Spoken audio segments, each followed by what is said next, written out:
বাংলাদেশের সঙ্গীত জগতের জনপ্রিয় কণ্ঠশিল্পী আসিফ আকবর এবার নাম লেখাচ্ছেন ক্রীড়া প্রশাসনের দৌড়ে। পূর্বের পরিচিতি বদলে তিনি ফিরছেন তার প্রথম ভালোবাসা ক্রিকেটের কাছে। গানের সুর ছেড়ে এবার তার লক্ষ্য 22 গজের পিচ। জনপ্রিয় এই শিল্পী এবার লড়ছেন কুমিল্লা জেলা ক্রীড়া সংস্থার কাউন্সিলর পদে, পাশাপাশি একই সঙ্গে বাংলাদেশ ক্রিকেট বোর্ডের পরিচালক হওয়ার জন্য। অনেকের কাছে অবাক লাগলেও ক্রিকেটই আসিফের প্রথম পরিচয়। 90 দশকে ইয়াং পেগাসাসের হয়ে খেলেছেন প্রথম বিভাগ লিগে। স্কুল কলেজ জীবনে ছিলেন ক্রিকেট টিমের অধিনায়কও। সেখান থেকে গিয়েছেন গানের মঞ্চে। সময়ের স্রোতে তিনি মাঠ ছাড়লেও মাঠ তাকে ছাড়েননি। আর এখন ফের লড়াই করছেন ক্রিকেট মাঠের জন্য।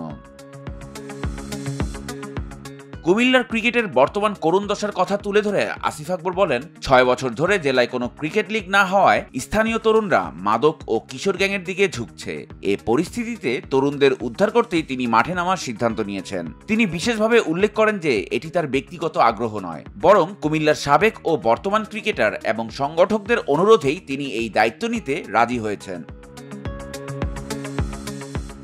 বিসিবি পরিচালক হলে তিনি শুধু কুমিল্লা নয়, পুরো চট্টগ্রাম বিভাগের জেলাগুলোর ক্রিকেট নিয়ে কাজ করতে চান। আগামী 6 অক্টোবর বিসিবি নির্বাচনে ই-ব্যালটে ভোট দেবেন আসিফ আকবর। প্রশ্ন হলো, এই সুরের যোদ্ধা কি ক্রিকেটের রাজনীতিতে জয়ী হয়ে কুমিল্লার তরুণদের জন্য নতুন এক ভোর এনে দিতে পারবেন? ইলিয়াস হোসেন, স্বদেশ প্রতিদিন।